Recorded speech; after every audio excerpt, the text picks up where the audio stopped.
Então, nossas melhores vibrações para o Gilberto, para ele se sentir na plena casa dele, né? Isso. Então, vocês tenham paciência, né? Principalmente aqueles que estão vindo pela primeira vez, não desanimem, porque segunda-feira teremos outras palestras, outros mais experientes, então não desanimem pelo que vão ouvir hoje. Mas nós vamos falar sobre o mundo espiritual, baseado em André Luiz. Aliás, no prefácio de Emmanuel, em 2 livros, Nosso Lar e Obreiros da Vida Eterna. O prefácio de Emmanuel, vamos desenvolver alguma coisa sobre isso. Porque o mundo do lado de lá é aquilo que a gente organiza na cabeça. Aquilo que a gente constrói ao longo da vida é o mundo espiritual que nós vamos encontrar. Raul Pederneiras disse: desencarnei é verdade, mas prodígios não me peças, pois guardo a desventura de ver a vida às avessas. Já o outro mais otimista disse, né? Pensei que a morte ocultasse a noite pesada e fria. A morte mostrou-me outra face dos sonhos de cada dia. Uma mensagem de otimismo, né? Mas o Emmanuel, no prefácio de André Luiz, do Nosso Lar. Mas antes de falar do prefácio, eu vou contar 2 casos que aconteceram envolvendo o Nosso Lar. O meu tio, quando a minha tia desencarnou, ele estava, passado alguns meses, ele estava choroso, com saudade, aquilo tudo. Então eu ofereci o Nosso Lar para ele ler, pensando que fosse confortá-lo, que fosse consolar. Porque, gente, a gente saber que do lado de lá tem casa, tem cidades, tem lagos, não é? Tem o Chico contou, todo mundo a maioria já conhece essa história. Eu acho muito mais reconfortante do que achar um céu que a gente não conhece, que ouviu dizer que os anjos ficam tocando harpas e Deus, naquela espreguiçadeira, descansando, ouvindo harpas, os anjos tocando. Seria muito tédio, né? Eu preferia ir para o inferno. O inferno deve ser mais agitado, mais emocionante, né? Deve ter coisas, surpresas mais agradáveis. Então, é verdade. Então, eu dei o Evangelho, o Nosso Lar, para ele ler, para consolá-lo. 3 dias depois, ele devolveu o Gilberto. Olha, eu não consegui dormir à noite, não, pelo amor de Deus, eu não entendi nada daquilo, aquilo me apavorou. As notícias, as informações de André Luiz no Nosso Lar. E um amigo meu me contou, todo cheio de si, né?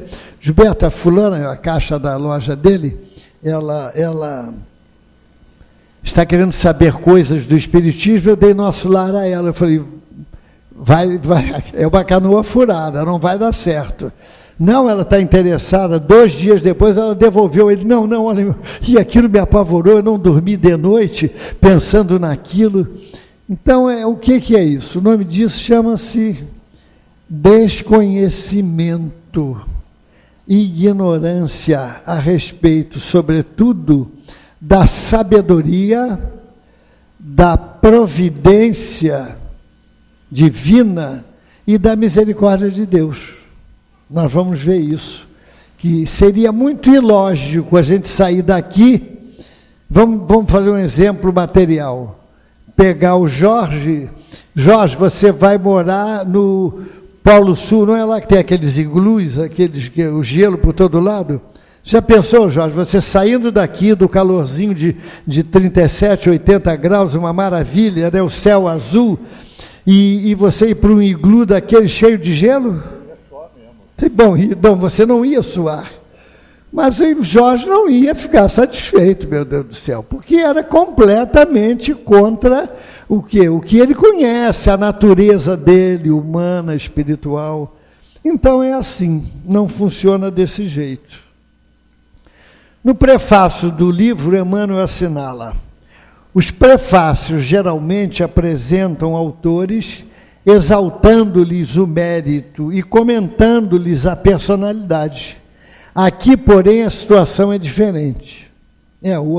O prefácio, normalmente quem faz o prefácio de um livro aqui, ele exalta os valores intelectuais, morais do escritor, não é? Ele faz o brilho do escritor. Lá com André Luiz foi diferente e nós vamos ver por quê. E Emmanuel continuou: embalde, os companheiros encarnados procurariam o médico André Luiz nos catálogos da convenção. O Chico Xavier contou que no primeiro encontro que ele teve com André Luiz chegou e o Chico perguntou quem era, qual era o nome dele. Ele falou: não, eu sou irmão. Não, irmão não, você tem que ter um nome. O Chico, aquele rigor que o médium deve ter, no sentido da pesquisa, era comum quando o Chico tirava comunicações de determinadas pessoas, que falavam em lugares, até em registros de cartório, aquilo tudo. Eu ouvi várias vezes ele pedir à pessoa que não esquecesse de ir no cartório, ir lá na localidade, confirmar os dados materiais que eles estavam da mensagem para passar para ele ter certeza que aquilo era verdadeiro. Então, de tanta insistência do Chico, André Luiz, o irmão do Chico, chamado André, estava deitado na cama ao lado.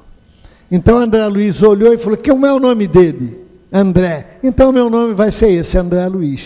Porque a gente sabe, hoje a gente pode dizer, até porque o próprio Chico falou, que André Luiz, e eu soube disso há mais de 40 anos atrás, que era, naquela época se falava a boca pequena, que André Luiz fora Carlos Chagas, aquele cientista famoso. Como os parentes estavam encarnados, realmente ia criar um problema, caso ele falasse em Carlos Chagas. Então ele se escondeu no anonimato do nome André Luiz. Então, fora isso, vejam, André Luiz ficou 700 dias junto com o Chico, ininterruptos, para criar uma afinidade fluídica, anímica, de maneira a propiciar essa obra monumental, que são os livros técnicos de André Luiz, e que, segundo Haroldo Dutra, deverão ser estudados nos próximos 250 anos na Terra. Os livros de André Luiz. Porque o André Luiz, ele teve o trabalho de trazer o mundo espiritual como ele é para nós encarnados.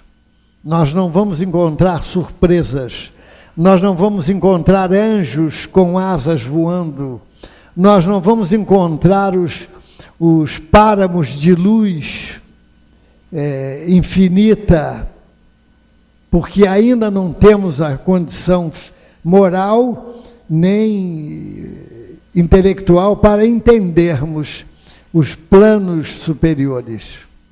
Então nós vamos nos encontrar a nós mesmos. Então é muito importante as notícias que André Luiz trouxe.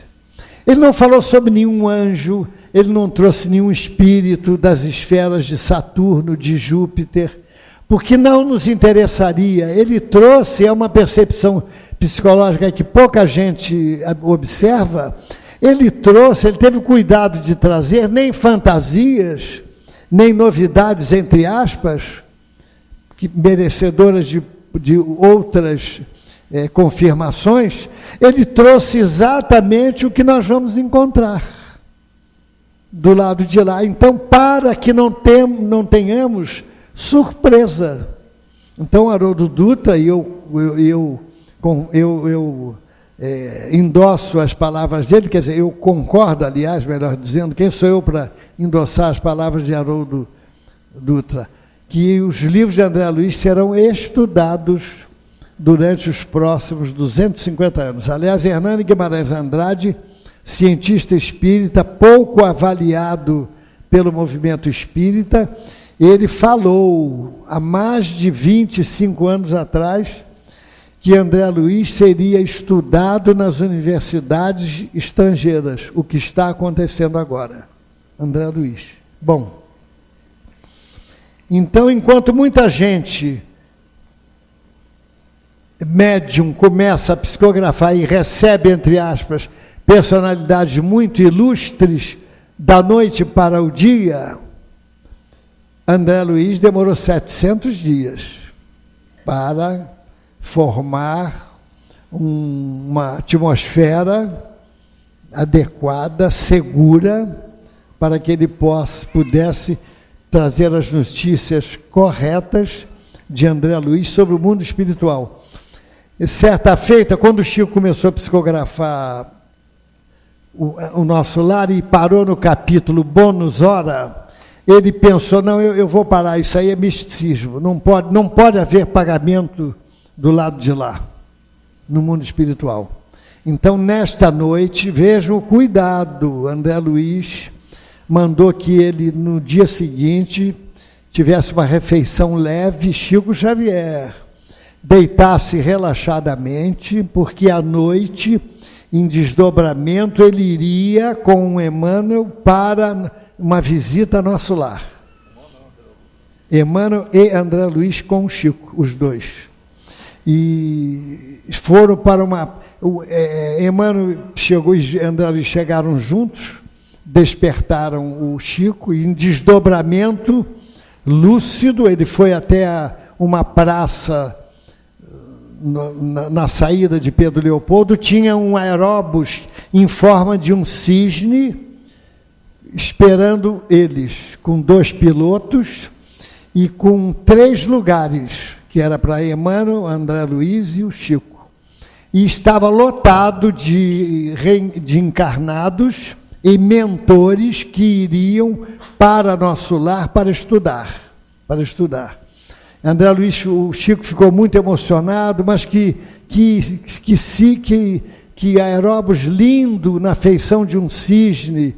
Então, Emmanuel disse que, por enquanto, as aeronaves na Terra eram grosseiras na forma, os nossos aviões, que no futuro teriam essas linhas suaves e delicadas. Então eles tomaram o aeróbus, saltaram em Nosso Lar, num jardim, onde as flores emitiam luzes multicoloridas. Essa parte das luzes eu escutei o Chico contar. Esse detalhe anterior está num livro a respeito do Chico, que um biógrafo contou. Então o Chico contou que as luzes eram multicoloridas e exalavam fragrâncias diferentes a cada 30 dias. E não vale a pena, gente, qualquer esforço aqui, renúncia, sofrimento, para um dia a gente merecer isso? Porque aqui é uma viagem transitória, gente. Toda viagem tem um início e tem um fim. A gente não viaja para um determinado lugar e não volta? Não tem um retorno? Então, aqui a gente está viajando, a gente iniciou uma viagem, só que nós não sabemos quando é o retorno. Pode ser amanhã, pode ser o meu, eu espero que seja daqui uns 40, 50 anos, mais ou menos, por aí, já está de bom tamanho. Então, a viagem é isso. Aí a moça perguntou, mas, ô Chico, por que você não botou isso no livro, essa coisa das luzes, né, das flores emitirem luzes? Ah, minha filha, em 1940, aquele jeito dele, se eu colocasse no livro, eles me botavam no sanatório. Então ele preferiu não botar. Bom, então André Luiz omitiu-se. Por vezes, diz Emmanuel, o anonimato é filho do legítimo entendimento e do verdadeiro amor, para redimirmos o passado escabroso. Modificam-se tabelas na nomenclatura usual na reencarnação. Funciona o esquecimento temporário como bênção da divina misericórdia. André precisou, igualmente, cerrar a cortina sobre si mesmo. Aí vamos ver o outro lado do humano, daquele que desencarna, que leva muito amor à sua personalidade. No livro Devassando o Invisível, um parênteses que nós vamos fazer, Ivone Pereira conta a passagem do beletrista. O beletrista, porque é muito forte em nós o culto da personalidade. A criatura desencarna ainda presa aos seus feitos e obras que deixou por aqui. Então tem um exemplo que eu vou contar da Ivone Pereira no livro Devassando o Invisível. E ela disse: os mais ásperos testemunhos costumam ser exigidos dos médiuns, antes que eles se decidam a assumir a tarefa, prestando-se a trabalhos de grande responsabilidade. Sabe o que acontece? O médium começa todo animado, todo cheio de coisa. Eu, quando comecei, uma pessoa me disse: olha, você vai psicografar. Aí eu comecei a pensar, né? Se eu sonhava, né? Psicografando Dr. Bezerra, Emmanuel, Antônio Joaquim, eu não, eu quero nome famoso, né? Depois de que eu vi que o preço não era muito fácil, né? O preço, por exemplo, que o Chico pagou, né? Uma vez ele foi tomar um chá na casa de umas amigas, e quando ele olhou, tinha uma pererecazinha viva no chá. E ela pulava, e ele fechava a boca, os lábios, e ela batia nos lábios dele e voltava, né? Quer dizer, qualquer médium vai fazer isso, né? Cristina, Rosana, faz isso com a maior naturalidade, né? Porque, gente, os espíritos, sabe o que eles fazem? Eles mandam problemas, eles mandam obstáculos para o médium entusiasmado para ver se ele tem mesmo postura. Porque o médium precisa ter duas coisas para que ele convença os benfeitores de que ele é um bom trabalhador e será um bom trabalhador. Porque aquele médium que é um médium que é saliente, ele tem um problema se ele fracassa. Ele carrega uma legião de adeptos atrás dele, porque tem muito espírita que ainda é egresso da igreja e mudou o santo para o médium. Não tem mais o santo na parede, mas tem o médium. E quando o médium erra, ele se decepciona e a fé dele, que é circunstancial, desaba. Então os médiuns novos, mas com boa mediunidade, que querem trabalhar, prometem trabalhar, pode ter certeza que o pau vai cantar em cima deles, antes de receber qualquer coisa, para ver se ele mesmo tem fibra, para ver se ele é aquilo que ele está dizendo que é. Então, a dona Ivone Pereira que falou isso. Os mais ásperos testemunhos costumam ser exigidos dos médiuns antes que eles se decidam a assumir a tarefa, prestando-se a trabalhos de grandes responsabilidades. Então ela conta que certa noite, em desdobramento, apresentou-se à sua visão um espírito cuja configuração perispirítica mais se assemelhava a um homem terreno do que mesmo a um desencarnado. Quer dizer, ele não tinha luz nenhuma. Ele era um homem comum, andando. Apesar de dona Ivone Pereira ter solicitado que ele dissesse o seu nome, preferiu não identificar-se. Ele disse que foi um escritor que viveu entre o Rio e São Paulo, mas apenas que ele alimentava o ardente desejo de continuar escrevendo. O resto da história vocês têm que ler o livro Devassando o Invisível. São poucas páginas, 250 por aí, pouquíssimas páginas, dá para ler num fim de semana. É só desligar o Faustão, aquilo tudo, que dá para ler.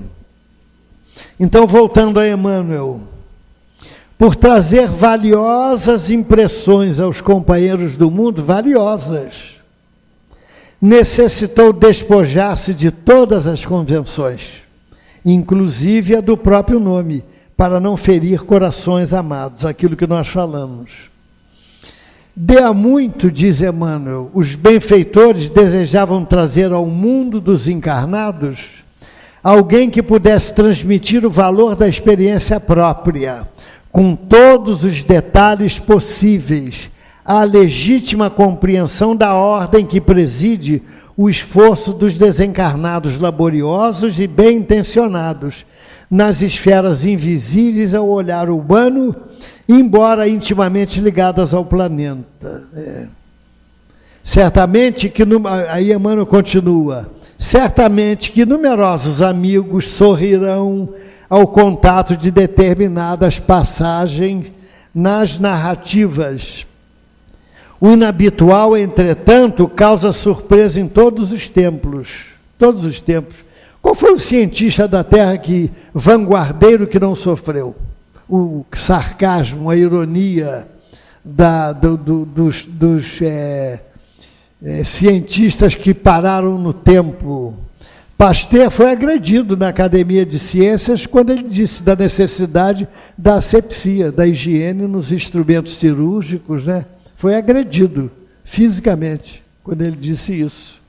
Quantos deles não conheceram a ironia e até mesmo a fogueira?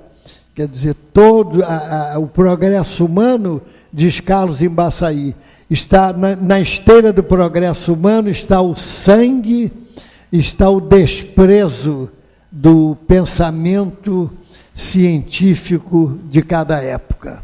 Os vanguardeiros, todos eles sofreram. O Chico sofreu muito cedo. Ele, por ser o porta-voz entre esse mundo e o outro, vocês já imaginaram? O Chico criou um problema muito sério na cabeça dos espíritas e na cabeça dos materialistas. Vocês já imaginaram trazer Augusto dos Anjos exatamente como fora Augusto dos Anjos? Porque o crítico não podia dizer que aquilo não era Augusto dos Anjos. Mas o crítico dizendo que era Augusto dos Anjos, ele ia jogar por terra toda a sua bagagem intelectual, crítica, de negação. E aí como é que ia ficar? E o movimento espírita, quantos anos ficou o livro de Ivone Pereira, Memórias de um Suicida, na gaveta? Mais de 30 anos, não é isso? Quantos anos Nosso Lar também ficou na gaveta para ser editado? Muitos e muitos anos. Porque a surpresa, a perplexidade e a dúvida são de todos os aprendizes que ainda não passaram pela lição, né?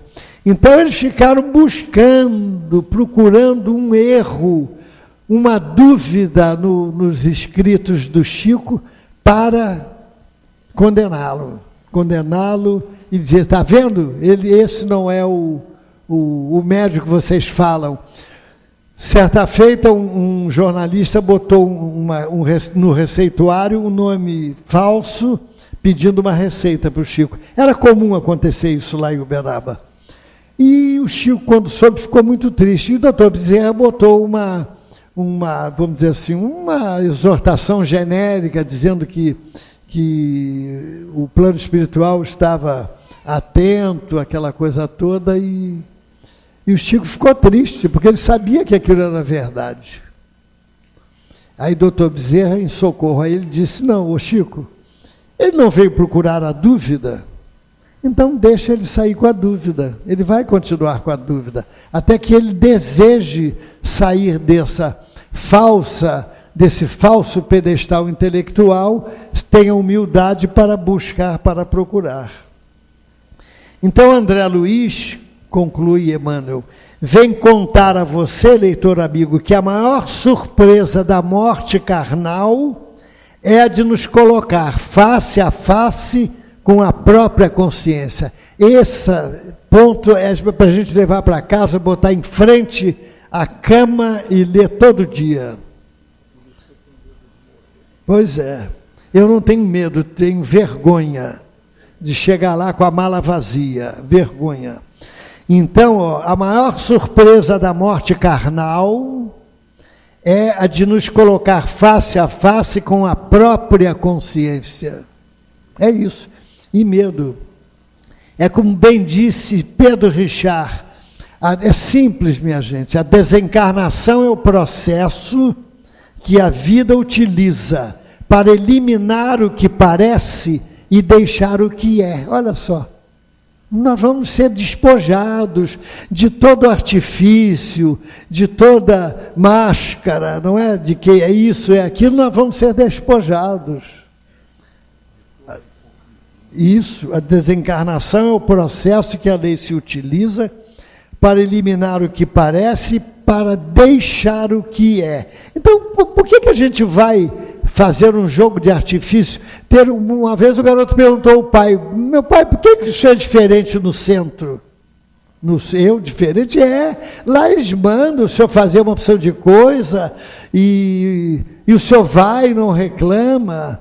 Aqui em casa minha mãe pede alguma coisa, o senhor já grita, já se exalta. Por que isso é diferente lá, não é? Quer dizer, porque aqui todo mundo é bonzinho, né? Até porque é psicológico. A gente já entra aqui e, sem nos darmos conta, nós deixamos aflorar as nossas melhores conquistas espirituais. Outro dia um companheiro que tinha um calo daquele, ele tinha até um buraco no sapato, porque o calo era muito saliente, mas era um calo doloroso. Quem teve calo sabe como é, né? E estava um pouco fora da cadeira, e ele me contou antes que um dia no ônibus pisaram no calo dele e quase brigou com a pessoa, foi uma confusão danada. E ele estava com os pés um pouco do lado de fora, uma mocinha chegou com esses saltos altos que parece uma agulha. Já viu que são altos, né? O salto e fininho, pisou no calo dele, olha, ele disse, Gilberto, a minha vontade foi chorar, me desculpe, meu senhor, nada, minha filha, fica à vontade, já ia cair mesmo, já estava mole esse calo. Quer dizer, aqui a gente muda, né? Apresenta o melhor. Então, continuando o processo,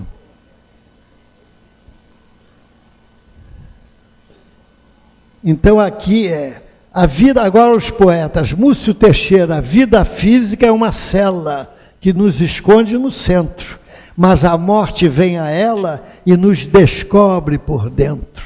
Não tem jeito, não é? O que nós somos enquanto na carne, um viajor, e toda viagem tem seu dia de começo e o dia de retorno. Nós não sabemos o dia do retorno, mas que chega o dia, chega. Olha, gente, uma parente de um amigo meu, isso tem uns 12 anos atrás, ela trabalhava embarcada, trabalhava na bacia de Campos, e na hierarquia profissional, ela tinha direito a ir de avião. Avião dá o quê? 1 hora e pouco até Campos, se tanto.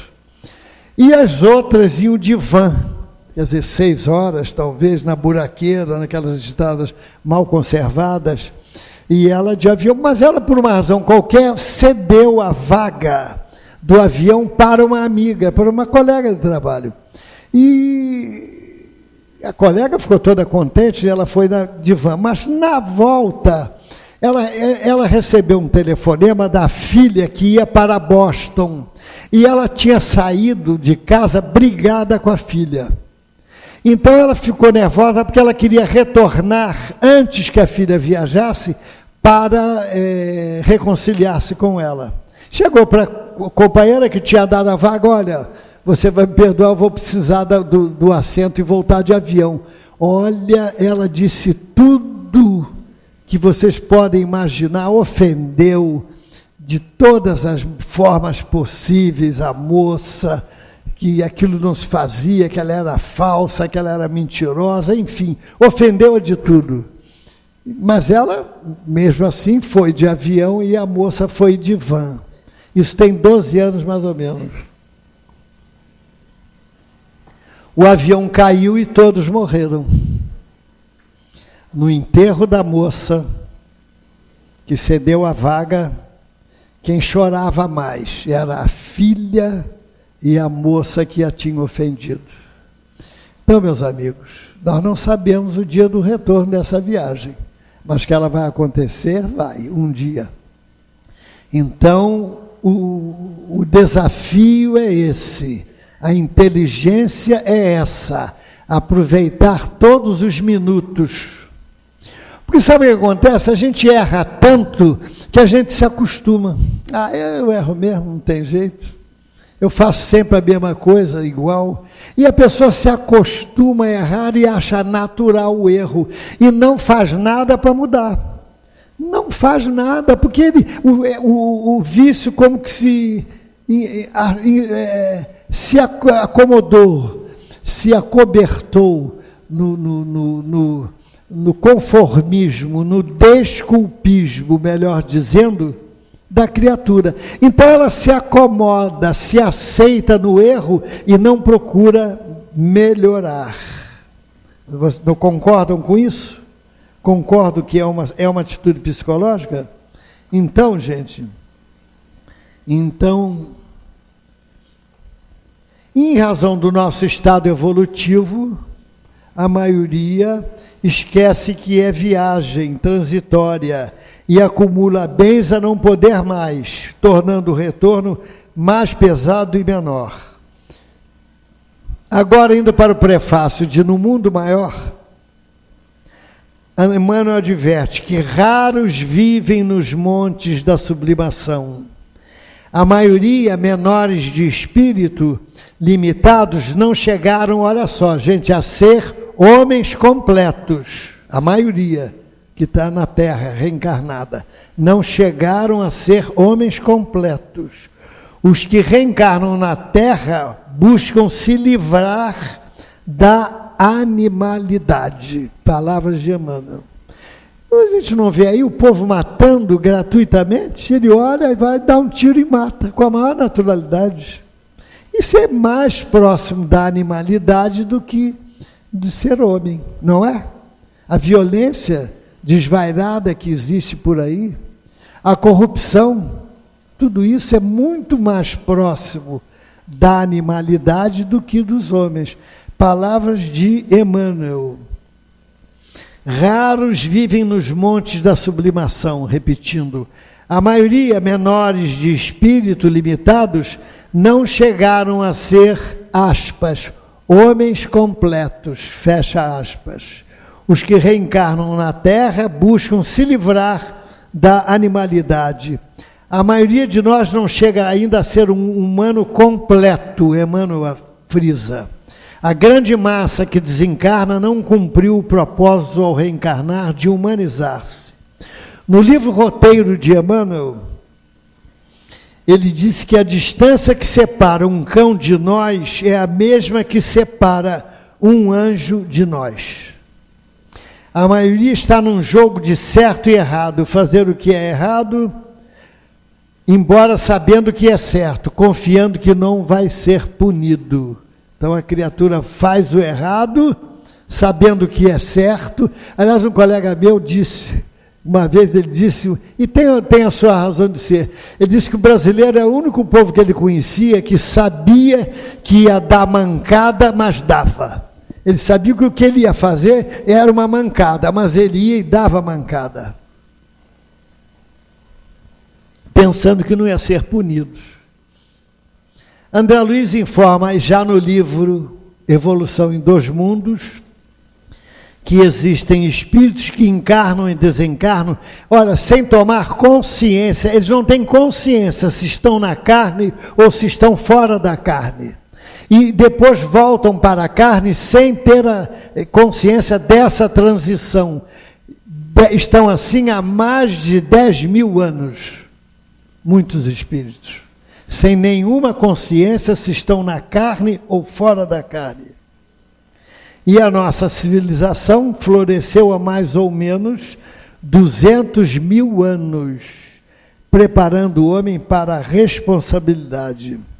E Emmanuel assinala que possuímos milhões de irmãos pela forma, infinitamente distantes do mundo moral. quase nada diferindo dos irracionais. Não conseguiram ainda fixar a mínima noção de responsabilidade. E ele dá uma série de exemplos. Os anões docos da Abissínia, sem qualquer vestuário e pronunciando gritos estranhos à guisa de linguagem, mas se assemelham a macacos. Negros de Kit passam os dias estirados no chão à espera de ratos em que possam mitigar a própria fome. Palavras de Emmanuel. Entre grande parte dos africanos orientais, não existe ligação moral entre pais e filhos. Os latucas no interior da África não conhecem qualquer sentimento de compaixão ou dever, e remanescentes dos primitivos habitantes das Filipinas erram nas montanhas à maneira de animais indomesticáveis. Então, meus amigos, agora, neste minuto, meus amigos, vamos refletir sobre isso, não é? Quantos milhões e milhões de irmãos estão desencarnando agora, nesse minuto, no mundo inteiro? Desencarnando em Nova York, desencarnando em Hong Kong, desencarnando aqui no Brasil, desencarnando na Ásia Oriental. Quantos estão? Então nós perguntamos, para onde eles vão? Será que eles vão para um paraíso ou para um inferno, igualando a todos eles? Será que seria misericordioso e lógico juntar um desencarnado de Hong Kong com um desencarnado com supercultura da Europa? Será que seria o mesmo que tirar um índio da Amazônia e compulsoriamente colocá-lo no Madison Square Garden para escutar uma ópera? Seria quase que a mesma coisa. Então, gente, o que acontece? A lógica... Muitas pessoas questionam, mas questionam bravamente. Como André Luiz? Ele fala que tem casa do lado de lá, ele fala que tem cidade. Não, isso é muito estranho. Mas, gente, vai ter o quê? Nuvem branca para a gente ficar passeando, dando adeus para os que ficaram? Vai ter o quê? O que vai ter lá? Não é muito mais lógico ter casa? Nós não estamos acostumados com casa, com praças. Então é muito mais lógico. Leiam e a vida continua. Era subversão. Aquela, como era o nome dos dois? Evelina Ernesto, viu? O Jorge sabe, já leu todos os livros várias vezes. Então, Evelina e Ernesto falavam a boca pequena, porque era subversão. Olha, eu acho que nós estamos desencarnados nesse hospital aqui. Quem leu vai lembrar isso. Porque, gente, não é muito menos traumático do que você, de repente, ser guindado a uma posição, a um ambiente, a um horizonte que você nunca ouviu falar e não tem nem intimidade, nem ambiência? Não é muito mais misericordioso? E lógico, você chegar para uma casa, o rapaz que... É uma história do rapaz que estava muito doente, gravemente doente, e ele viu o primo dele chegar, só que o primo dele tinha desencarnado, e ele deu um susto, quase que ele ficou bom, deu um pulo da cama de 1 metro, é você, fulano? Sou eu. Mas você não morreu? Morri. Mas você está aqui? Eu estou aqui. Mas você não morreu? Morri. Mas qual é o problema? Eu estou aqui. Aí ele foi acalmando, olhou, você está até com o mesmo tamanho, o mesmo volume, até a roupa é igual, né? Aqui a vida é assim, a natureza não dá salto, não. Aí ele foi com uma acalmante, escuta, você mora numa casa? Eu moro numa casa. Uma casa igual aquela que você tinha aqui, é parecida com aquela que tinha aqui, só que não tem grade na janela, aquilo tudo que não precisa, né? Desculpe, então... e tem cidades, tem praças, tem tudo isso. E o rapaz, do que estava doente, gravemente doente, ele gostava muito de jogar futebol. Ele era esportista, gostava de jogar futebol. E aí perguntou, tem esportes? Aí tem esporte? Tem esporte. Até foi bom você falar nisso, primo, porque no domingo que vem tem um jogo aqui, o técnico mandou dizer que você está escalado na ponta esquerda. Eu contei essa porque tinha alguns que estavam com um sono quase invencível, para ver se venciam o sono. Porque eu já vou quase terminando enquanto o sono é vencível. Não é?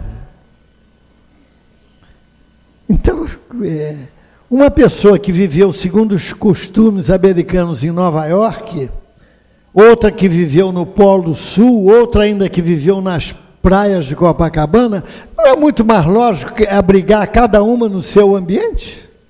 Não é muito menos traumático? Não é? Muito menos tranquilo. Gente, o pavor da morte, olha, um amigo nosso, antigo, soube que o meu genro soube que esse amigo estava no CTI e ele concluiu logo que ele tinha desencarnado. Só que ele foi para o CTI e não desencarnou. Olha, vocês acreditem, eu juro pela felicidade do Jorge que isso que eu estou contando é verdade. Então, ele encontrou, se ele não sabia que ele foi para o CTI, ficou bom, foi para casa, e ele encontra o nosso amigo no supermercado.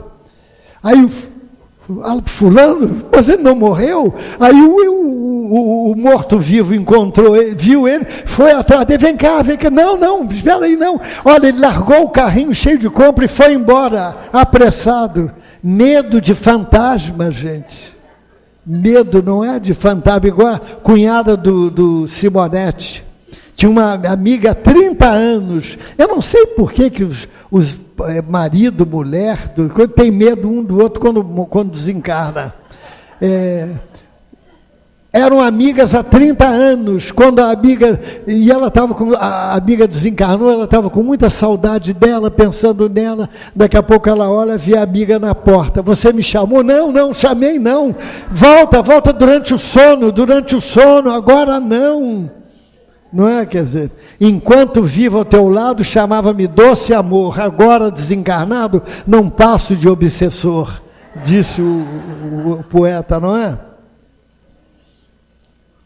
Então, gente, a natureza não dá saltos, não teria muita lógica colocá-los, não é, num lugar desse, no mesmo patamar, no mesmo habitat, no mesmo horizonte.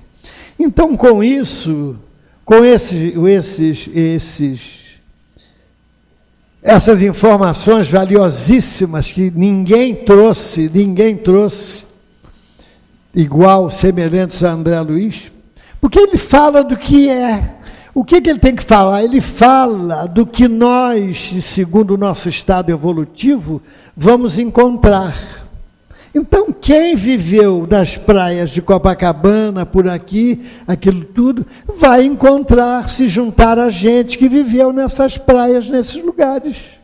Quem viveu lá na Ásia Oriental vai encontrar essas pessoas. E em cima de Nova York, a cidade espiritual que tem lá, é muito parecida com a cidade de Nova York. Em cima do Rio de Janeiro, a cidade espiritual que nós vamos encontrar é muito parecida com o Rio de Janeiro.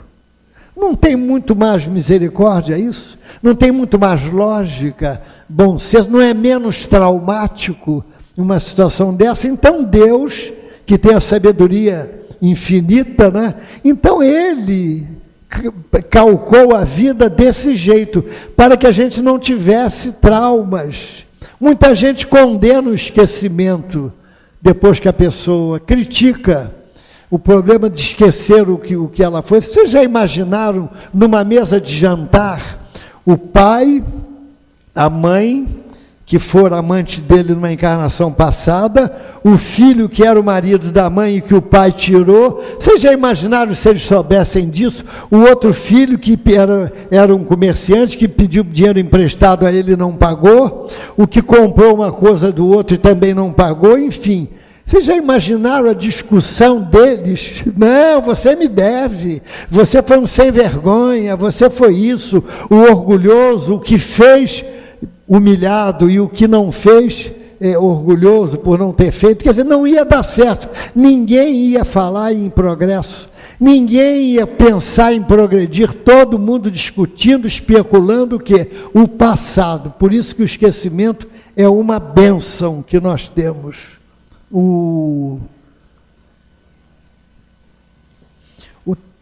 Sabiam que tem muito espírito que tem inveja da gente. Muito espírito desencarnado. Quando passa um encarnado, ele diz assim, puxa vida, lá vai um encarnado, e eu estou aqui. Porque o encarnado te esquece. Nós temos a bênção do esquecimento. A gente passa, vai andando, eu devo um dinheiro àquela criatura, aí muda de calçada, dá um adeuzinho, vai embora, ele não diz nada, não persegue, ou então dá uma desculpa qualquer, porque o brasileiro aceita a desculpa, ele vai em frente, né? Do lado de lá, a vítima está do nosso lado, o tempo todo, o relógio não anda e nós não temos sono. Já imaginou, gente? O complexo de culpa, segundo Chico Xavier, é a grande prova da existência da justiça divina. É o complexo de culpa que nós carregamos. Pode ser a coisa mínima que a gente faça, mas a gente guarda esse complexo por tanto tempo. Bom, caminhando para o final, muita gente, quando ouve essa palavra, diz assim, graças a Deus. Pensa, né? Eu vou falar pouquinho, viu? Porque eu aprendi com um garoto lá em Juiz de Fora. Um garoto de seus 10 anos. Ele falou assim, o senhor é o melhor orador daqui, que veio aqui. Eu falei, por quê? Tem tanto orador bom aí. Não, é porque o senhor fala pouco. Então eu vou falar pouco. Bom. Então essa obra que André Luiz traz detalhadamente, é importante a gente refletir sobre ela para não termos surpresas quando estivermos no retorno desta viagem que nós estamos fazendo. Bom, Asclépios, que no livro Obreiros da Vida Eterna, Obreiros da Vida Eterna ou Obreiros da Vida Eterna no Mundo Maior, acho que é Obreiros, capítulo 3, Asclépios, um ilustre visitante, diz André Luiz. Bom, leiam os dois livros, Obreiros e No Mundo Maior, que vão encontrar esse capítulo lá. O ilustre visitante. Então, olha só, Asclépios, um mensageiro da esfera superior. Para ter uma ideia, eles tiveram que mentalizar o André Luiz e os trabalhadores, um jardim, quer dizer, um lugar florido, para que desse condições fluídicas desse mentor se materializar ali, para poder falar. Então André Luiz ficou encantado com ele. E o mentor Cornélio falou sobre o currículo do Asclépios. Ele era um mensageiro da esfera superior, pertence à comunidade redimida do plano dos imortais. Nas regiões mais elevadas da zona espiritual da Terra, vive muito acima das nossas noções de forma. Já perdeu todo o contato direto com a crosta terrestre. Poderá reencarnar na Terra em missão de grande benemerência, se quiser, mas a intervalos de 5 a 8 séculos. Asclépios, que foi visitar lá André Luiz. André Luiz ficou maravilhado e teve a seguinte expressão, a seguinte pergunta para Cornélio. Ele indagou, podemos acreditar seja este o mais alto grau do desenvolvimento espiritual no universo? E o instrutor respondeu, de modo algum, Asclépios relaciona-se entre abnegados mentores da humanidade terrestre, mas efetivamente é ainda a entidade do nosso planeta. Acreditamos que o nosso amigo suspira por integrar-se no quadro de representantes do nosso orbe, junto às gloriosas comunidades que habitam, por exemplo, Júpiter e Saturno. Estes, por sua vez, os habitantes de Júpiter e Saturno, aspiram o instante de serem convocados às divinas assembleias que regem o nosso sistema solar. Entre esses últimos do sistema solar, estão aqueles que aspiram o minuto em que serão chamados a colaborar com os que sustentam a constelação de Hércules. E continuou o instrutor Cornélio: os que orientam nosso grupo de estrelas aspiram naturalmente a formar um dia na coroa de gênios celestiais que amparam a vida e dirigem-na no sistema galáxico em que nos movimentamos. E ele completou: e saiba, meu amigo, que a nossa Via Láctea, viveiro e fonte de milhões de mundos, é somente um detalhe da criação divina, uma nesga do universo. Então, meus amigos, é isso. Vamos refletir o que nós estamos fazendo da oportunidade que nós recebemos. Porque o espírita, ele é diferente. Ele fez um contrato de trabalho com os benfeitores espirituais. Ele prometeu fazer. E então eu agradeço e encerro com esse soneto de autor desconhecido que o Eduardo Guimarães me deu, chamado Vida e Morte. Se vida é ter a gente, a alma retida no cárcere do corpo, de tal sorte que ela, ao seu jugo, se torne vencida, então a vida não é vida, é morte. Se morte é libertar-se a alma do forte, grilhão da carne, alando-se em seguida para o alto céu num rápido transporte, então a morte não é morte, é vida.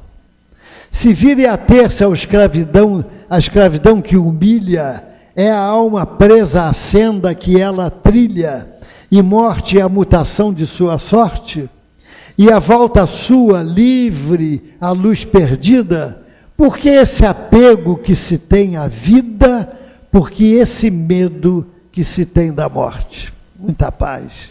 Muito obrigado.